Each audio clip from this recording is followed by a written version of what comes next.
मैं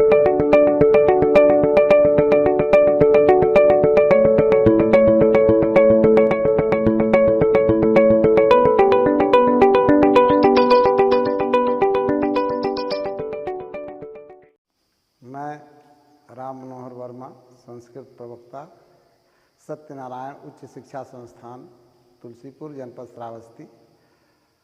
आज आप लोगों को संस्कृत विषय से संबंधित संधि और संधि विच्छेद के बारे में कुछ बताएंगे। देखिए, पहली चीज़ है संधि की परिभाषा। संधि किसे कहते हैं? संधि माने होता है मेल, समझौता। तो जब दो अक्षरों की अति निकटता के कारण जो विकार उत्पन्न होता है उसी को संधि कहा जाता है। संस्कृत भाषा में संधि के 3 भेद हैं। नंबर 1 अच संधि या स्वर संधि, नंबर 2 हल संधि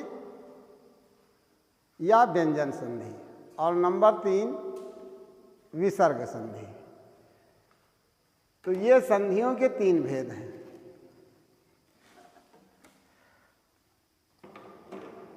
अब हम सबसे पहले आपको स्वर संधि के बारे में बताते हैं। तो जहाँ पर दो स्वरों के आपसी सन्निकटता के कारण जो विकार उत्पन्न होता है उसको स्वर संधि कहा जाता है। स्वर संधि मुख्यतया 5 प्रकार की होती है। ध्यान दें आप। पहली संधि है दीर्घ संधि, दूसरी है गुण संधि, तीसरी वृद्धि संधि, चौथी यण संधि और 5वीं अयाज संधि। अब बढ़ रहे एक एक संधि के बारे में थोड़ा डिटेल से जान लीजिए। स्वर संधि के भेद में जो पहली संधि है दीर्घ संधि, तो उसका सूत्र है अकः सवर्णे दीर्घः। मतलब यदि कोई भी ह्रस्व या दीर्घ, मतलब छोटा या बड़ा स्वर आता है और उसके बाद फिर समान स्वर आ जाता है, छोटा या बड़ा, तो दोनों के जगह पे बड़ा या दीर्घ स्वर हो जाता है। जैसे एक उदाहरण हम आपको समझा रहे हैं। जैसे ये शब्द है पुस्तक धन आलया, तो पुस्तक में का से आपने छोटा आ निकाल लिया, यहाँ हलंत लगा दिया। आलया से आपने बड़ा आ ले लिया, तो छोटा धन बड़ा। लेकिन छोटा और बड़ा दोनों समान स्वर हैं, दोनों मिलकर के दीर्घ हो जाएंगे, बड़ा हो जाएगा। जब आप इसके संधि करेंगे तो पुस्तक धन आलया की संधि होगी पुस्तकालया। ऐसे दूसरा शब्द आप ले लीजिए नदी धन ईशा है। नदी से आपने बड़ी निकाल लिया, नद धन बड़ी धन, फिर बड़ी धन साह, बड़ी धन बड़ी बराबर बड़ी। तो अब जो आपका वाक्य बना नद धन बड़ी धन साह बराबर हुआ नदीसा। ऐसे आप छोटाऊ में एक उदाहरण ले लीजिए, बधू धन उत्सवा। 2 शब्द आए, बधू धन उत्सवा, आपको जोड़ना है। तो बधू से आपने छोटाऊ निकाल लिया, धन उत्सवा से छोटाऊ निकाल लिया, छोटाऊ धन छोटाऊ बराबर बड़ाऊ हो गया, तो बध धन बड़ाऊ धन तस्वा बराबर बधूत्सवा। तो इस प्रकार जब दो समान स्वरों की संधि होती है तो चाहे दोनों दीर्घ स्वर हों चाहे दोनों ह्रस्व स्वर हों, लेकिन उनका जब संयोग होता है तो वो हर हालत में दीर्घ स्वर हो जाते हैं। तो ये आपकी पहली संधि हुई दीर्घ संधि। सूत्र याद रखिएगा, अकः सवर्णे दीर्घा। अब दूसरी संधि पे आ जाइए आप। दूसरी संधि है गुण संधि। दूसरी संधि है गुण संधि। इसका सूत्र है आद गुणा। कि व्याख्या आप याद रखिए कि यदि छोटा अथवा बड़ा आ के बाद छोटी छोटाऊ री ली में से कोई भी स्वर आता है तो दोनों स्वरों को मिलाकर क्रमशः ई के स्थान पर ए, ऊ के स्थान पर ओ, री के स्थान पे अर और ली के स्थान पे अल हो जाता है। ये आप याद रखें।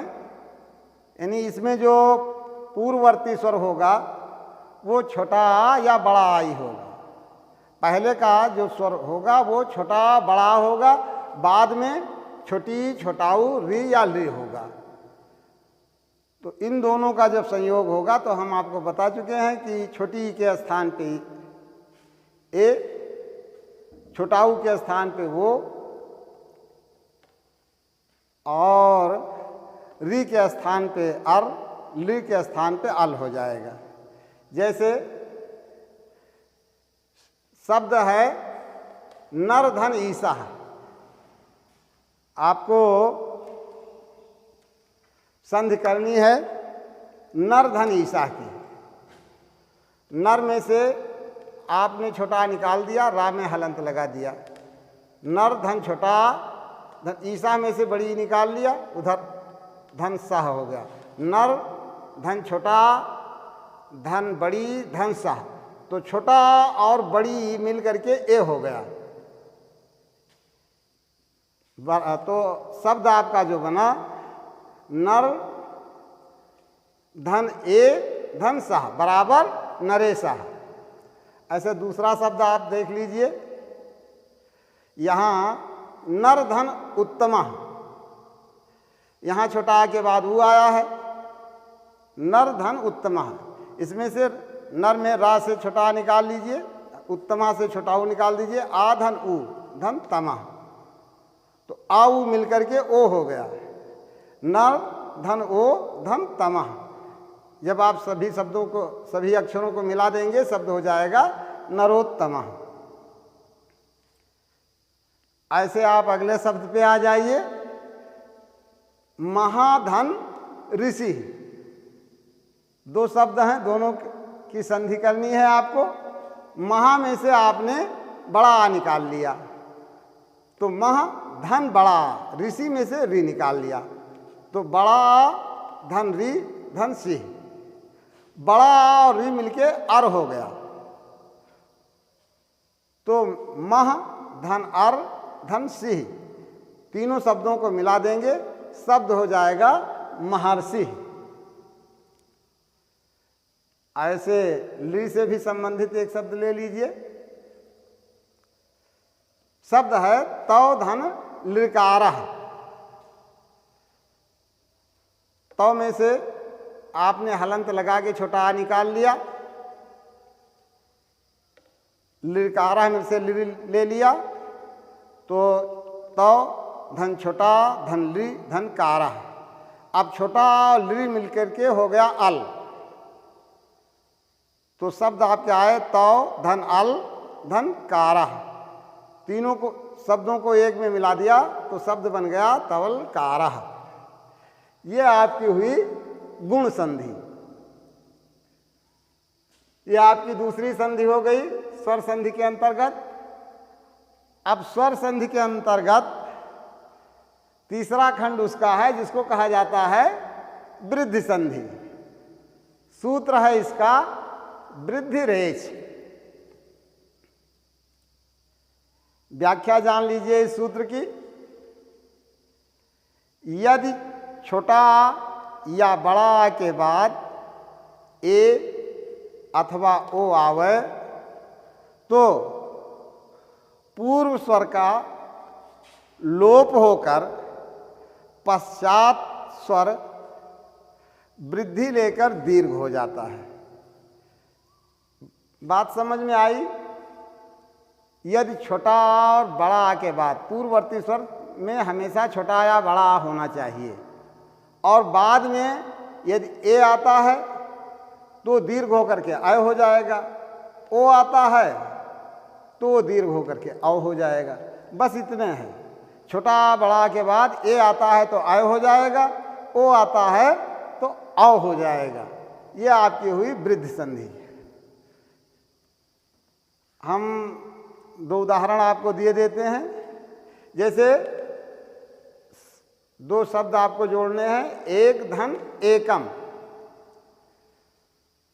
एक में से हलंत लगा के आपने छोटा निकाल लिया तो एक धन छोटा, एकम में से ए ले लिया तो एक धन छोटा धन ए धन कम।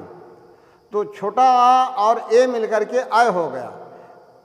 जब आप इन तीनों को एक में मिला देंगे तो आपकी संधि बन जाएगी एक एकम। ऐसे दूसरा उदाहरण आप ओ से ले लीजिए। शब्द है जल धन ओघा। जल में हलंत लगा के आपने छोटा आ निकाल लिया, ओघा में से ओ निकाल लिया।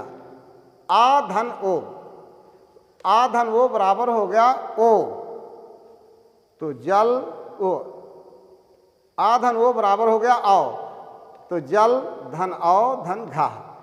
संधि हुई आपकी जलौघा। इस प्रकार आपकी तीन संधि हो गई। अब आप चौथी संधि पे आ जाएं, यण संधि। यण संधि का सूत्र है इको यणच। इक स्थाने यण स्यात् अच संहितायाम विषय। ये महर्षि पाणिनि की व्याख्या है। यदि व्याख्या आप जान लीजिए, यदि छोटी छोटाऊ री ली के बाद कोई भी असमान स्वर आता है तो इन दोनों का संयोग होकर के क्रमशः ई के स्थान पे या ऊ का वा, री का रा और ली का ला हो जाता है। इसमें एक मुख्य चीज़ आपको हमेशा ध्यान में रखना है कि छोटी छोटाऊ री ली के बाद असमान स्वर ही होना चाहिए, तभी वो यण संधि के अंतर्गत आएगा।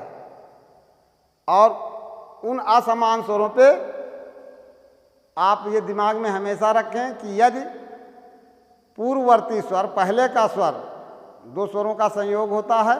पहला स्वर अगर छोटी है तो या हो जाएगा, छोटाऊ है तो वा हो जाएगा, री है तो रा हो जाएगा, ली है तो ला हो जाएगा। अब इसका उदाहरण देख लीजिए। जैसे हमने ये लिखा यदि धन आपी,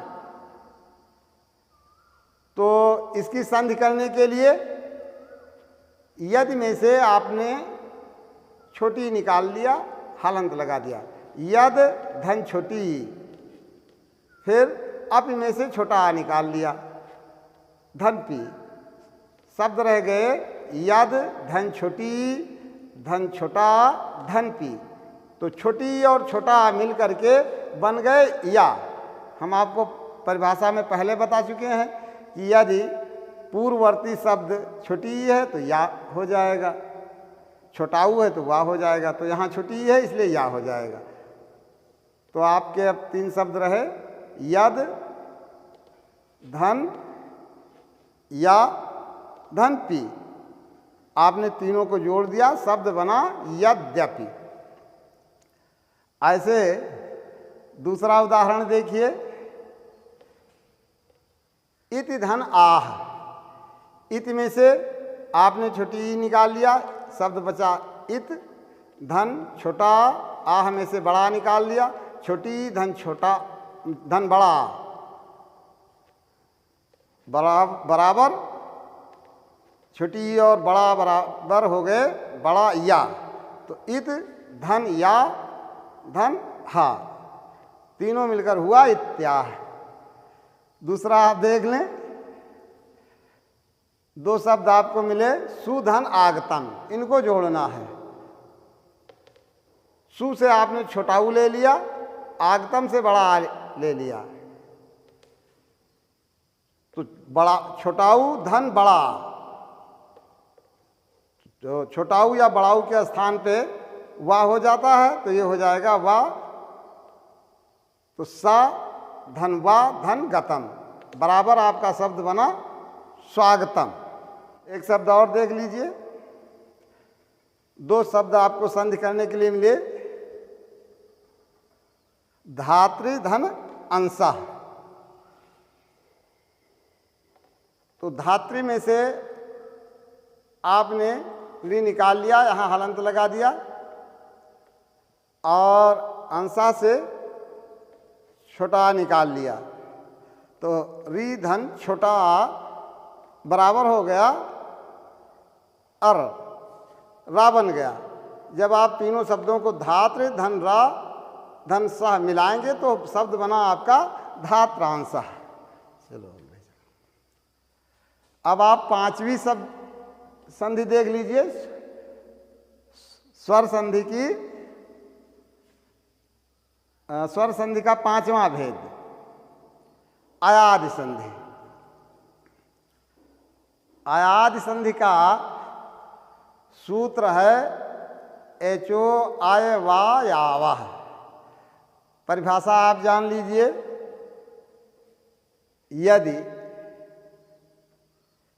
ए आय ओ औ के बाद कोई भी असमान स्वर आता है तो दोनों के संयोग होने पर ए के स्थान पर आय हो जाता है, आय के स्थान पर आय हो जाता है, ओ के स्थान पर औ और औ के स्थान पर आओ हो जाता है। आपको ये विशेष तौर से याद रखना है कि उन 2 शब्दों के संधि में पूर्ववर्ती स्वर ए आय या ओ आओ होना चाहिए। इसके बाद कोई भी असमान स्वर, इन स्वरों से भिन्न कोई भी स्वर आता है तो ए के स्थान पे आय के स्थान पे आय, ओ के स्थान पे आओ और औ के स्थान पे आओ हो जाएगा। जैसे आप उदाहरण देख लीजिए, 2 शब्द आपके सामने आए, ने धन अनम, इसकी संधि करना है। ने से आपने ए निकाल लिया, ना में हलंत लगा दिया, अनम से छोटा आ निकाल लिया। आपके नीचे शब्द आए ना धन ए धन छोटा आ धन नम, ए और आ मिल करके हो गया आय। अब आपको तीनों शब्दों को जोड़ देना है, ना धन आय ना में शामिल हो जाएगा, शब्द आपका बन जाएगा नयनम। दूसरा उदाहरण आप देख लीजिए, आय के स्थान पे आपको 2 शब्द मिले जोड़ने के लिए, संधि करने के लिए, नय धन आकाह। इसकी संधि करने के लिए आपने नय में से आय निकाल लिया, ना में हलंत लगाया, आय निकाल लिया। अकह में से आ निकाल लिया, तो ना धन आय धन आ धन कह। तो आय और आ दोनों के संयोग से शब्द आपका बन गया आय। हम आपको परिभाषा में बता चुके हैं कि ए है तो आय हो जाएगा, पूर्ववर्ती शब्द यदि ए है तो आय हो जाएगा, और आय है तो आय हो जाएगा। तो आपके सामने जोड़ने के लिए 3 शब्द आए, ना धन आय धन कह। संधि करेंगे तो हो जाएगा नायका। ऐसे अगला आप देख लीजिए, आपको 2 शब्द संधि करने के लिए मिले, पौ धन अकह। आपको क्या करना है, पौ से आप औ निकाल लीजिए, पा में हलंत लगाइए, पा धन औ। अकह में से छोटा आ निकाल लीजिए, तो शब्द आपका बना पा धन औ धन आ धन कह। तो औ धन छोटा बराबर हो गया आओ। अब आपका शब्द बचा पा धन आओ धन कह। तीनों को आप मिला देंगे तो शब्द आपका बन जाएगा पावका। इस प्रकार आपकी स्वर संधि पूर्ण हुई।